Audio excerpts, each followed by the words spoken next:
आज हमारे बीच में सुमीत जी हैं, जिनका हम स्वागत करेंगे। भाई जी, ऐसा अक्सर होता है कि भक्त बाबा के साथ में जुड़ते हैं, परंतु कुछ कठिनाइयां आती है तो वो छिटक जाते हैं। वो उनके मन में एक भावना बदल जाती है, एंड फिर बाबा के साथ जुड़े नहीं रह पाते कि क्या करना चाहिए भक्त को। साईं सुजय जी, सभी साईं भक्तों को मेरा प्रणाम। मेरे अंदर बैठे साईं का आपके अंदर बैठे साईं को अभिनंदन, अभिवादन, आलिंगन और नमन। सुजय जी, आपका प्रश्न बहुत मुनासिब है। अभी भोपाल में पिछले दिसंबर के आखिरी सप्ताह में जो कथा हुई उसकी शुरुआत भी कुछ ऐसे ही प्रश्नों से हुई थी कि कुछ भक्त जो है वो बाबा की राह में जुड़ते हैं और फिर उन कठिनाइयों को या जो रास्ते में परेशानियां आती हैं उनको झेल नहीं पाते और फिर अलग हो जाते हैं। कुछ ऐसा ही प्रश्न आपका है। हम लोग अपना खुदा बदल लेते हैं, सबसे हमारी दिक्कत ये है। हम साईं को मानते हैं लेकिन साईं की नहीं मानते। हम साईं से मांगते हैं लेकिन साईं को नहीं मांगते। अगर हम साईं को मानते हैं तो साईं की मानना चाहिए, और साईं की मानने में उनके दिए हुए दो सूत्र, एक श्रद्धा और दूजा सबूरी, इसको मानना चाहिए। श्रद्धा, बाबा ने भी जब राधाबाई देशमुख को अपने गुरु के बारे में कहानी बताई थी तो उन्होंने राधाबाई देशमुख, हम सबको याद होगा कि श्री साईं सच्चरित्र में उनका किस्सा आता है। खशाबा देशमुख की माँ थी और आमरण अनशन का प्रश्न लेकर के बाबा के दर पे बैठ गई थी कि उन्हें बाबा से गुरु मंत्र चाहिए था, और जब तक कि गुरु मंत्र ना मिलेगा वो बाबा के दर पे अनशन को त्यागेंगी नहीं, ऐसा किस्सा आता है।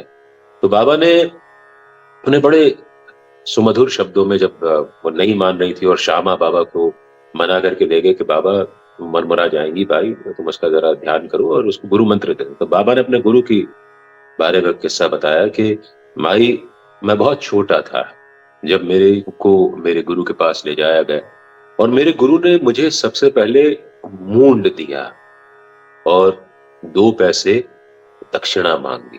पहला पैसा था निष्ठा का, दूसरा पैसा था धैर्य का। मैंने उन्हें ये दक्षिणा अर्पित कर दी। ये जो 2 शब्द हैं, निष्ठा और धैर्य, सबसे पहले तुमको मूंडने के लिए तैयार होना चाहिए। मूंडने का अर्थ होता है कि हम अपने सारे केचुल उतार फेंकें, हमारे इनहिबिशंस को उतार फेंकें। हम बहुत स्वच्छंद मन से साईं की शरणागत होने को अपने आप को तैयार करें। मूंडने का अर्थ होता है हम अपने अहंकार को त्याग दें। अहंकार को त्यागना इतना आसान नहीं होता, लेकिन कोशिश तो करें। कोशिश तो करना चाहिए ना। हमारा गुरु तो हमें मूंडने के लिए तैयार बैठा है, क्या हम अपना सिर घुटवाने के लिए, मुंडवाने के लिए तैयार हैं? बड़ा मेटाफोरिक, बड़ा सिंबॉलिक, सांकेतिक अर्थ है इस मूंडे जाने का। तो जब हम अपने आप को साईं की शरण में जाने के लिए तैयार कर लेते हैं तो हमको 2 पैसे दक्षिणा साईं को देनी पड़ती है। एक होती है श्रद्धा, दूसरी होती है सबूरी। श्रद्धा को अगर हम समझने की कोशिश करें तो वो अखंड भरोसा जो पहले विश्वास में परिणित होता है और उसके बाद श्रद्धा में जाता है। भरोसा बहुत साधारण सा शब्द है, विश्वास थोड़ा सा भारी है। हम सत्यनारायण भगवान की कथा भी जब करते हैं तो पंडित जी हमको कह करके सुनाते हैं, विश्वासम फलदायकम, यानी विश्वास से ही सब कुछ फल हमको मिलता है। विश्वास ही फलीभूत होता है। और ये विश्वास जब एक सीढ़ी ऊपर चढ़ जाता है तो ये श्रद्धा बन जाता है। चाहे जो हो जाए, मेरा साईं मेरी ओर देख रहा है। हमें इस श्रद्धा के साथ साईं की शरण में जाना चाहिए।